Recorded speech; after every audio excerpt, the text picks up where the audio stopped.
మహాదేవుడి లీలా విలాసము, మహాశివ పురాణము, సచిత్ర నిత్యపారాయణ గ్రంథము, జ్వాలాలింగ ఆవిర్భావము, నిరాకారమోంకార మూలం తురీయం గిరాజ్ఞానగోతీతమీశం గిరీశం కరాళం మహాకాలకాలం కృపాళం గణాగార సంసారపారం నతోహం. బ్రహ్మాండాన్ని విభజించి 14 లోకాలను నిర్మించిన బ్రహ్మ తన ఆధిపత్యాన్ని ప్రదర్శించే ఉద్దేశ్యముతో ఒకసారి తనకి పితృదేవుడైన శ్రీమన్నారాయణుని దర్శించడానికి వైకుంఠానికి వెళ్ళినాడు.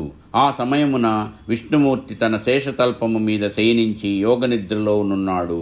అతని యోగధ్యానమును అపార్థము చేసుకున్నాడు బ్రహ్మ. నారాయణ, ఏమిటయ్యా నీ అహంభావము? నేను సృష్టికర్తను, సకల చరాచరములకు అధిపతి.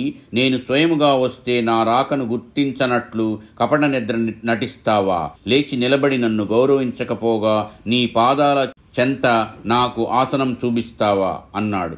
ఆ మాటలకు విష్ణువు నొచ్చుకుంటూ, నీ సృష్టికంతటికీ నేను పోషణకర్తని, నన్నాశ్రయించుకొని ఈ జగత్తు వృద్ధి చెందుతున్నది.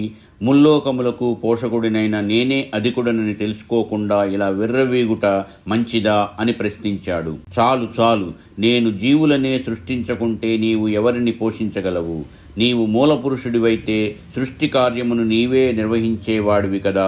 నీకా సమర్థత లేదు కాబట్టే నేను సృష్టికర్తనై అవతరించాను. నా పుట్టుకకి మూలమైన మహాపద్మము యొక్క కాండము నీ నాభికి అనుసంధానమై ఉండుట చేత నీవే నా పుట్టుకకి కారకుడు అంటూ ఇంతకాలం పెత్తనం చెలాయించావు, ప్రగల్భాలు పలికావు. సృష్టికి మూలపురుషుడు, జగదాధారుడు నువ్వో నేనో చేతలతోనే తేల్చుకుందాం రా అంటూ కవ్వించాడు బ్రహ్మ. ఆ మరుక్షణమే బ్రహ్మ విష్ణుల మధ్య పోరు ఆరంభమైంది. ఇరువురి మధ్య దివ్య అస్త్రాస్త్ర శస్త్రాస్త్రాలెన్నో ఢీకొంటూ నిప్పులు కురిపించాయి. అనేక దినముల పాటు యుద్ధము జరిగినా మంత్రబద్ధమైన దివ్యాస్త్రాలనేకము ప్రయోగించబడి లోకములన్నీ వాటి జ్వాలలతో, పొగలతో, ధూళితో విక్కిరిబిక్కిరైపోయినా బ్రహ్మ విష్ణుల మధ్య ఆగ్రహావేశాలు తీరడం లేదు. జయం కనుచూపు మేరలో కానరావడం లేదు వారిద్దరికీ. ఇలా ఎంతకాలం, ఇంకెంతకాలం? తక్షణం తాడో పేడో తేల్చుకోవాలన్న నిశ్చయానికి వచ్చేశాడు బ్రహ్మ.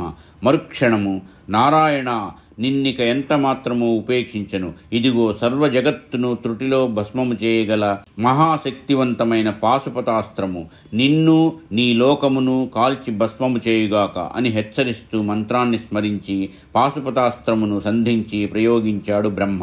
మరుక్షణమే లోకాలను రెప్పపాట్లో కాల్చి మసి చేయగల పాశుపతాస్త్రము ప్రళయ కాలాగ్నిలా భీకర జ్వాలలు విరజిమ్ముతూ, కళ్ళు మిరిపుట్లు గొలుపునట్లు అగ్నిరవ్వలు వెదజల్లుతూ అంతరిక్షాన కాలాగ్నిలా బయలుదేరింది.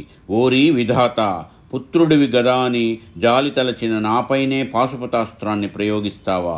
ఇక నిన్ను మన్నించను. ఇదిగో దివ్యాస్త్రములలో తనకి తానే సాటి అయిన మహేశ్వరాస్త్రము కాచుకో అని హెచ్చరిస్తూ అత్యంత శక్తివంతమైన మహేశ్వరాస్త్రమును ప్రయోగించాడు మహావిష్ణువు.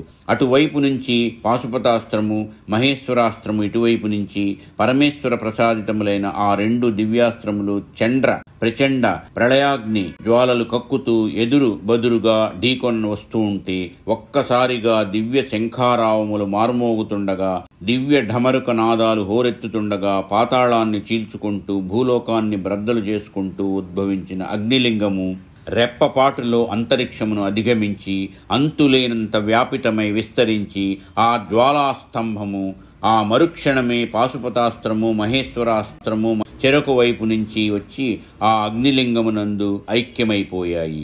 ఆ మరుక్షణమే ఆ 2 దివ్యాస్త్రములను తనలో లీనం చేసుకున్న ఆ అగ్నిలింగము వాటి మహాశక్తులతో సమ్మిళితమై అపూర్వమైన జ్యోతిర్లింగముగా అవతరించింది. ఎక్కడిదా అగ్నిస్తంభము? దాని సృష్టికర్త ఎవరు? ఓం నమః శివాయ, ఓం నమః శివాయ, ఓం నమః శివాయ. సర్వం శ్రీ ఉమామహేశ్వర పరబ్రహ్మార్పణమస్తు. స్వస్తి.